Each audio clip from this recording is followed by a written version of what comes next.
이스라엘 백성들은 블레셋과의 전투에서 승리하기 위해, 아니 승리할 줄 믿고 하나님의 궤를 가지고 나아갔지만 이스라엘 백성들은 전쟁에서 패하고 말았습니다.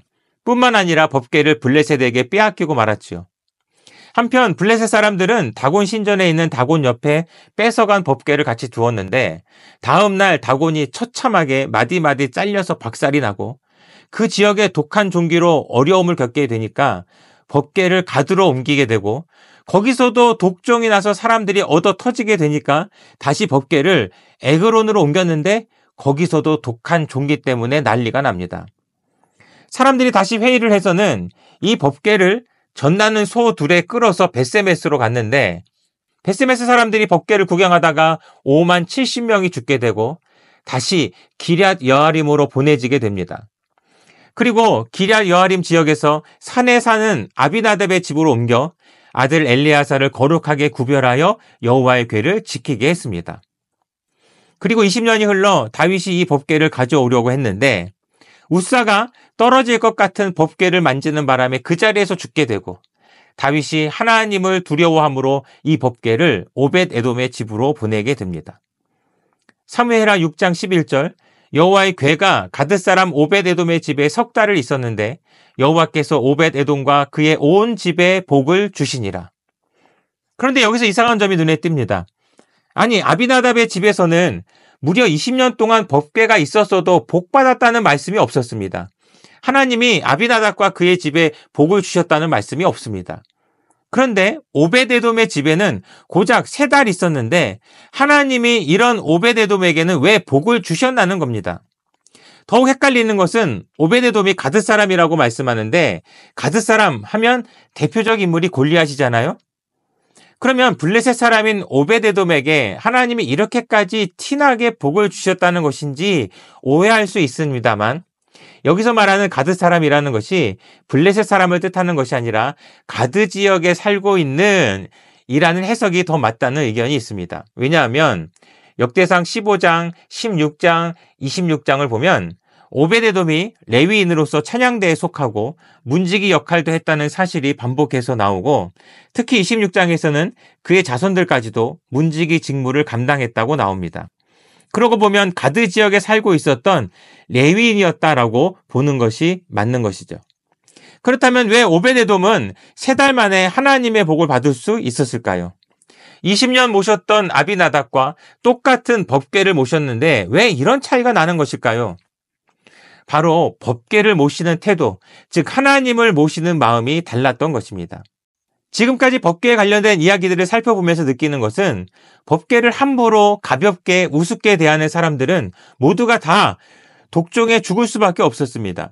심지어 잠깐 손만 댔을 뿐인데도 그 자리에서 죽기도 했습니다.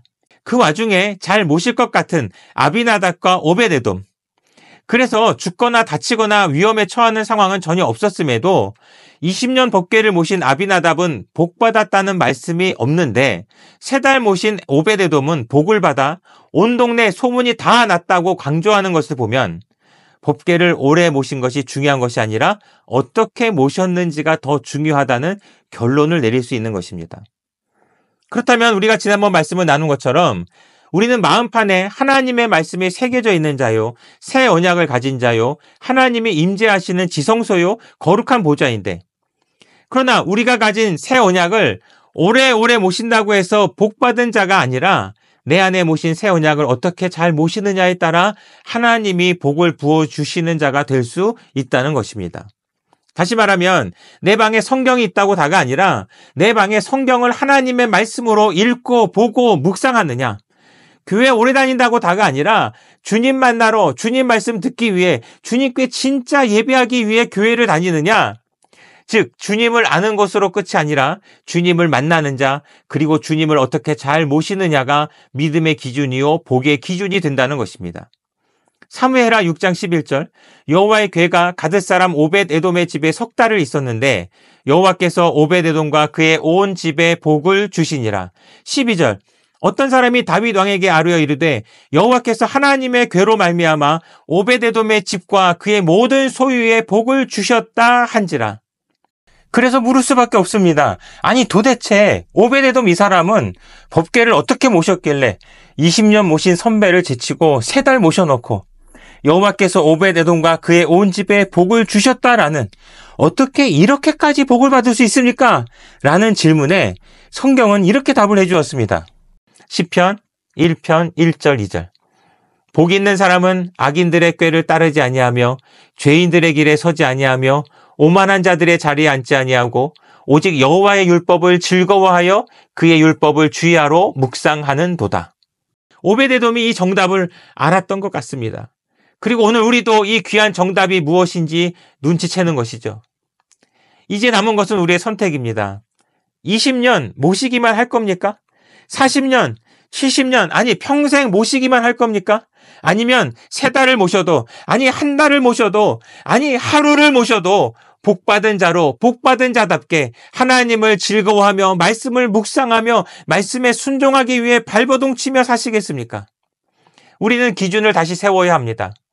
오베데돔은 법궤를 모신 자였지만 우리는 새 언약을 모신 자요, 하나님의 말씀이 마음판에 새겨진 자요, 심지어 예수님을 거룩한 영으로 직접 모신 자이기에 우리는 엄청 수준 높은 자입니다.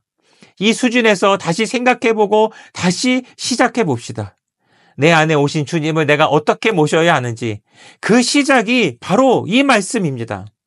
복 있는 사람은 악인들의 꾀를 따르지 아니하며 죄인들의 길에 서지 아니하며 오만한 자들의 자리에 앉지 아니하고 오직 여호와의 율법을 즐거워하여 그의 율법을 주야로 묵상하는 도다. 예수 찬양, 예수 사랑, 예수 자랑. 아멘.